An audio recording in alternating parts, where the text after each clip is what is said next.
आपको बिहार के संदर्भ में कोरोना को लेकर अपडेट बता देते हैं। अपडेट आपको बता दें कि 5 दिन में 578 कोरोना के मरीज जो हैं वो ठीक हो चुके हैं। कोरोना को लेकर राज्य का रिकवरी रेट 11% बढ़ा है। बिहार में अब तक 3565 केस सामने आए हैं। राज्य में अब तक 21 मरीजों ने दम तोड़ा है, जो कि हैरान और परेशान कर देने वाली बात है।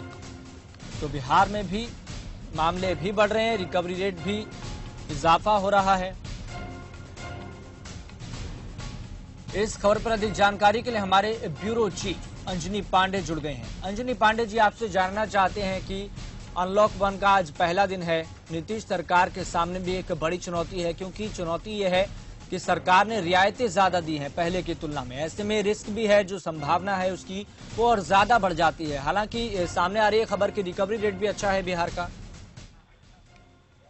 जी, यश बता दूं कि सबसे पहले जो आंकड़ा है उस आंकड़ों में सुधार करना चाहूंगा कि अब जो आंकड़ा है वो 3807 हो चुका है। तो पिछले 24 घंटे में 242 से ज्यादा मरीज जो है वो संक्रमित पाए गए हैं। तो संक्रमितों की संख्या जो है वो लगातार बढ़ रही है। साथ ही साथ ठीक होने वाले मरीजों की संख्या जो है वह भी बढ़ रही है और लगभग 1500 से ज्यादा मरीज जो है वह अब ठीक हो चुके हैं। तो एक अच्छी खबर यह भी है कि ठीक होने का आंकड़ा जो है वह बढ़ रहा है, जो प्रतिशत है वह बढ़ रहा है। लेकिन इसके साथ ही साथ जो संक्रमित मरीजों की संख्या है वह भी लगातार तेजी से बढ़ रहा है और पिछले 24 घंटे में लगभग 250 मरीजों की संख्या जो है वह बढ़ गई है। तो इसको लेकर के सरकार भी चिंतित है, लोग भी चिंतित है कि किस तरीके से इस पर काबू पाया जा सके।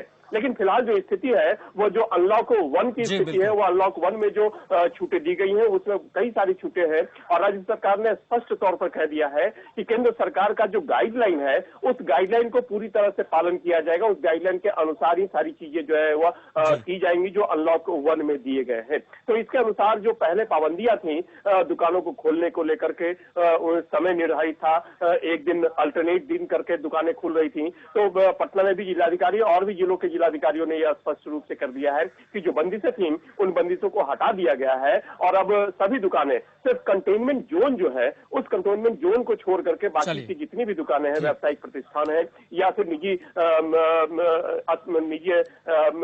ये ऑफिसें हैं, तो उन ऑफिसों में भी पूरी संख्या में अब जो है वह कर्मचारी जो है वो आ सकेंगे। पहले 33% की पाबंदी थी, दुकान खोलने पर भी पाबंदी थी कि एक दिन अल्टरनेट दे करके दुकानें खोली जा रही थी। जो कर्फ्यू का समय था, वह कर्फ्यू का समय जो था वह शाम के 7 बजे से लेकर के सुबह 7 बजे तक का था, उसमें भी इजाफा कर दिया है। और अब जो दुकानें हैं वो 9 बजे रात तक खुलेंगे, 9 बजे से लेकर के 5 बजे तक जो गाइडलाइन सरकार के दिए गए हैं केंद्र सरकार द्वारा उसके अनुसार कर्फ्यू लागू रहेगा। और साथ ही साथ जो आने जाने का सिलसिला है, यातायात की सबसे बड़ी बात है कि जो परिवहन सचिव है संजय कुमार ने, उन्होंने कहा है कि जो बसें हैं सार्वजनिक बसें उनको खोल दी जाएंगी, सार्वजनिक परिवहन सेवाएं जो है चालू कर दी जाएंगी, लेकिन एक सीट पर एक ही व्यक्ति को बैठने की अनुमति दी जाएगी। तो यह एक अच्छी खबर है कि जो लोगों को दिक्कतों का सामना करना पड़ रहा था यातायात को लेकर के, एक जगह से दूसरे जगह जाने में जो परेशानियां हो रही थी, उन परेशानियों से लोगों को निश्चित रूप से थोड़ी राहत मिलेगी। लेकिन सतर्कता जो है वो